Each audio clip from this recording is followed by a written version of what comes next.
otro lado está el otro gran problema, y es el de la enorme miseria del 20% más pobre de los mexicanos y mexicanas que viven en y de esos ecosistemas.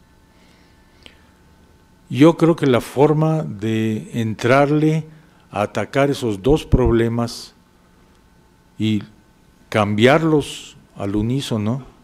es justamente el tipo de manejo forestal comunitario del que conocemos y tenemos tantos ejemplos. Terminaría con dos ideas. La primera es que no vamos a poder conservar ese capital natural, esos ecosistemas, si los dueños no reciben beneficios tangibles y sostenidos por la conservación de esos ecosistemas, y que esa conservación consecuentemente significa utilización, significa manejo, significa normas para hacerlo, para lo cual tenemos conocimiento o lo podemos generar y lo podemos generar en México. Y segundo, que la mayor parte de la diversidad biológica y de los ecosistemas que vayamos a conservar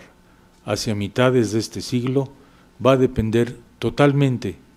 y esto démonos cuenta, de la forma como generemos los alimentos con los que vamos a abastecer las necesidades de la población para la mitad de este siglo en México. Esta dualidad es una central y es una que solamente puede ser resuelta a nivel de una política nacional de Estado claramente definida, claramente defendida. No hay forma de que aislemos una cosa y que cada una se vaya por su cuenta. Esto es algo que debemos cuidar que ocurra, que debemos exigir que ocurra. Gracias.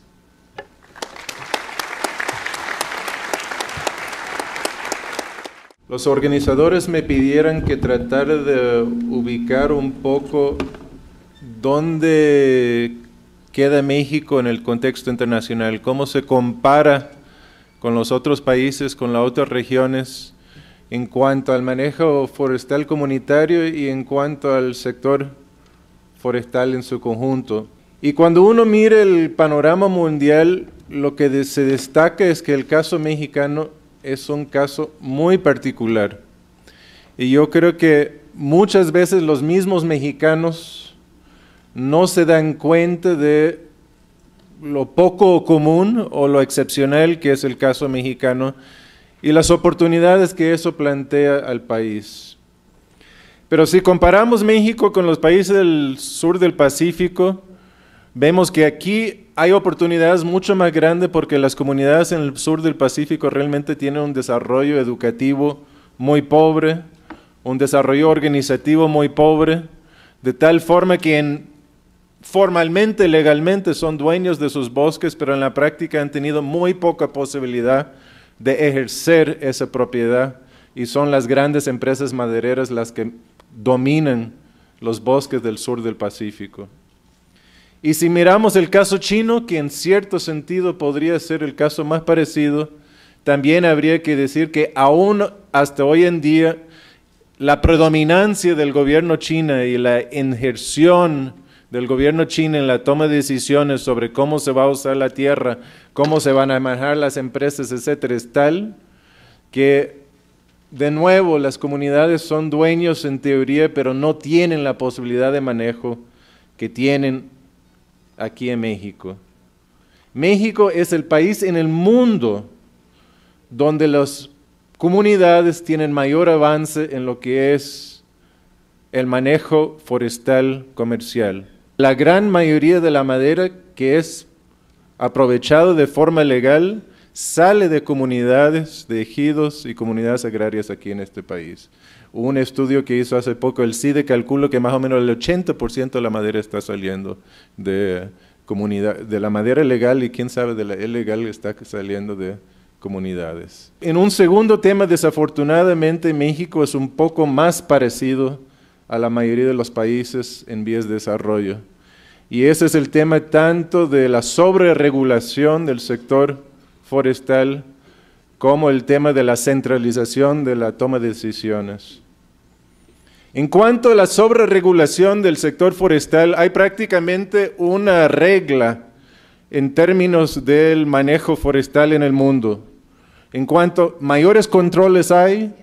más normas hay, más trámites que se exigen, más planes y evaluaciones que se exigen, más enfoque y predominancia hay de la parte policíaca y de control del manejo forestal, peor manejados están los bosques, más rápido se están desapareciendo. Si nosotros comparamos la cantidad de leyes que existen en un país como Indonesia, o un país típico de América Latina con Estados Unidos o Finlandia o Francia, uno se imaginaría que los países desarrollados son los países que tienen más requisitos y más controles y más trámites y más administración, y es todo lo contrario. Y desafortunadamente México en ese contexto se sitúa con los países donde una sobrecantidad de requisitos ha llevado a un peor manejo del propio recurso forestal. Los países que mejor han manejado sus bosques y donde el volumen comercial maderable está aumentando son los países que han puesto el énfasis en la educación, la asesoría técnica, los instrumentos económicos, y no los que han tratado de controlar usando principalmente instrumentos coercitivos. También creo que México, comparando con los otros países de América Latina, tiene camino para andar en lo que tiene que ver con la centralización. México ha hecho avances importantes en lo que es la federalización y el mayor papel de los estados en la toma de decisiones en la política forestales, pero aún sigue muy atrás, por ejemplo, de un país como Brasil, que comenzó su federalización hace tiempo y que está mucho más adelantado, y que ahora su federalización está llegando incluso a las zonas donde no había llegado, como la Amazonía. Y México está mucho más detrás de varios países de Centroamérica y de la zona andina en cuanto a la gestión forestal municipal. La posibilidad de que los propios gobiernos locales tengan una vigilancia mucho mayor de forma directa en términos de lo que es el manejo de recursos, y ya a fin de cuentas son las municipalidades que son representantes directos de las poblaciones que viven en la zona. Siempre hay un peligro en la gestión forestal municipal, sobre todo en zonas de frontera agrícola, que los mismos sectores que están depredando los bosques pueden empezar a controlar a las alcaldías. Pero hay muchas otras zonas, como se ha demostrado en otros lados en América Latina, donde la gestión forestal municipal es realmente una alternativa para avanzar. Las experiencias mexicanas de Prosimaf, del Programa de Manejo Forestal Comunitario, de Coimbio en particular, son de los proyectos más exitosos, si no los más exitosos, que ha tenido el Banco Mundial o cualquier de los bancos multilaterales que yo conozco en el mundo, y trabajo mucho con tanto el FID como el BID, en términos de lo que es la promoción del manejo forestal comunitario. Creo que eso ha sido muy provechoso para el banco, y creo que sería una gran pérdida para el banco perder esa experiencia mexicana que puede servir mucho para los otros países, pero creo que también ha sido provechoso para México abrir la puerta a poder aprender de experiencias en otros países, de conocer metodologías de otros lados, de tener algo que apoya la continuidad entre sexenios de un gobierno a otro, y de tener algo que lleva a un mayor control y transparencia y control social. Y entonces yo sé que en el caso de México, como en el caso de la mayoría de los países de medianos ingresos, como puede ser Brasil, China, etcétera, cada vez más el país no necesita el dinero de estos bancos multilaterales.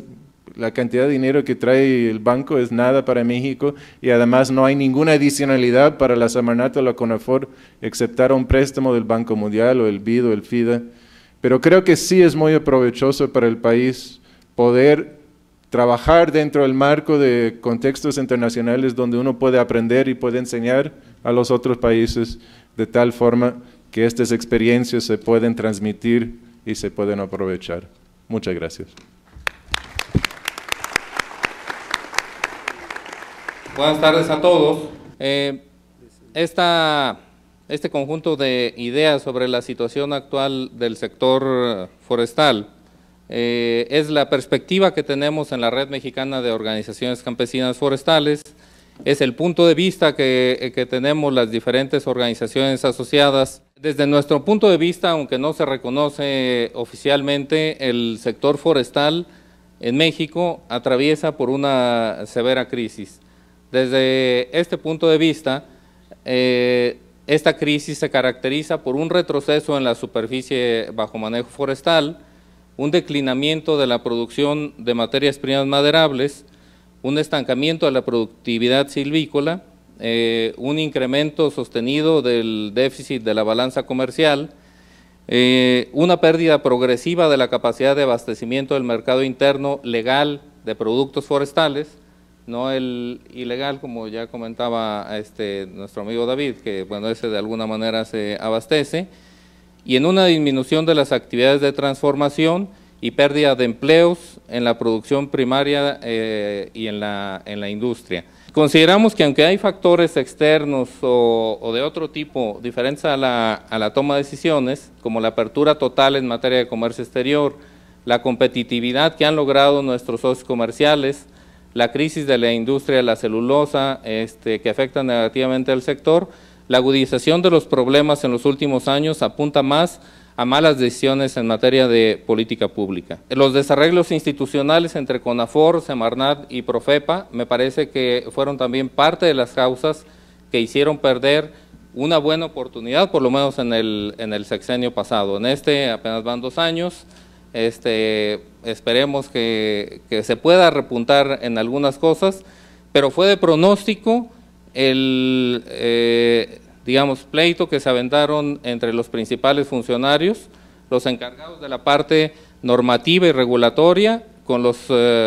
encargados de la parte de fomento. Mientras unos hacían crecer la bolsa para acciones de fomento hacia el campo, otros estaban desmantelando la parte del aparato